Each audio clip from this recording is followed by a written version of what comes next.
Have you ever felt pressured to drink just to close a deal? Have you ever sat at a business dinner wondering if declining alcohol would mean losing respect, trust, or opportunity? Welcome back to the channel. I'm so grateful to have you here for a conversation that speaks directly to the tension many of us experience in professional and social life, where doing what's right often feels like doing what's risky. Today, we journey through the teachings of Master Miaolian, who offered a timeless and wise response to one of the most enduring social dilemmas: is it truly necessary to drink in order to do business? Must we sacrifice our values, clarity, and spiritual integrity to satisfy the expectations of others? Master Miaolian's answer was clear, direct, and profoundly liberating. You do not need to drink to succeed. You do not need to poison your body or cloud your mind to gain respect. And above all, you do not need to compromise your spiritual path to survive in a world that has normalized intoxication. He explained that drinking, especially in the context of business, is often not about the drink itself. It's about power, dominance, manipulation, and conformity. Alcohol becomes a symbol of loyalty, of bonding, of trust. But beneath the surface, it's a trap.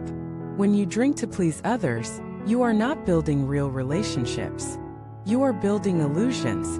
When you drink to appear strong or sociable, you are actually weakening your foundation. True strength, Master Miaolian said, lies in clarity, in standing firm with kindness, in embodying sincerity without compromise. He often described the scenario where someone is invited to a dinner, expected to drink heavily in order to prove themselves trustworthy. Drink this, they say, or you don't respect me.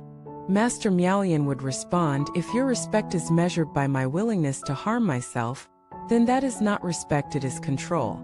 He taught that people who pressure others to drink are often themselves trapped.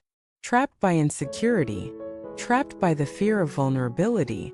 They need everyone else to join their behavior to feel justified in their own choices. And when someone refuses to follow, it threatens them.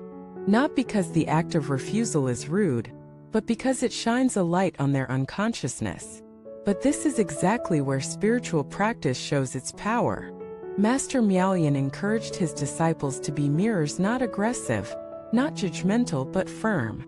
When you say no with kindness and confidence, without anger or defensiveness, you create space. You plant a seed. Maybe not immediately, but eventually, others begin to see there is another way. There is a way to connect without losing yourself, to build trust without toxins, to succeed without self-betrayal. He shared the story of a lay businessman who faced this exact dilemma. He was invited to a high-level banquet. Every guest drank heavily. The pressure to participate was immense. But this man had taken the 5 precepts, including abstaining from intoxicants. He knew the consequences, both spiritual and social, of breaking that vow. He was torn.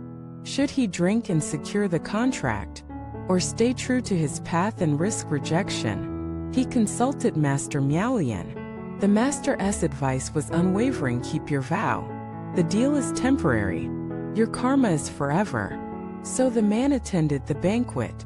When the time came, he stood up and said respectfully, "I'm honored to be here. I deeply value this relationship, but I have made a vow to remain clear, sober, and sincere in all situations. I hope you can accept this as a sign of my integrity." There was silence. Then someone laughed. Someone mocked. But someone else nodded. And a few weeks later, that nod turned into a new partnership built not on wine, but on respect. This story is not unique. In fact, as more people awaken to the consequences of unconscious behavior, authenticity is becoming more powerful than conformity. Master Miaolian warned that alcohol is not just a social substance, it is a spiritual barrier. When your mind is clouded, your intentions become muddy. Your speech becomes careless. Your thoughts become unstable. In that state, it is almost impossible to practice mindfulness. He compared it to throwing mud into clear water. No matter how pure it was before, once stirred, it loses its transparency. And the mud doesn't stay in the glass, it spills into your life. Arguments, regrets, accidents, broken promises. The karmic consequences ripple far beyond one night of fun. He often said, "One night of drunkenness can undo years of cultivation." And even more dangerously, it weakens your inner resolve.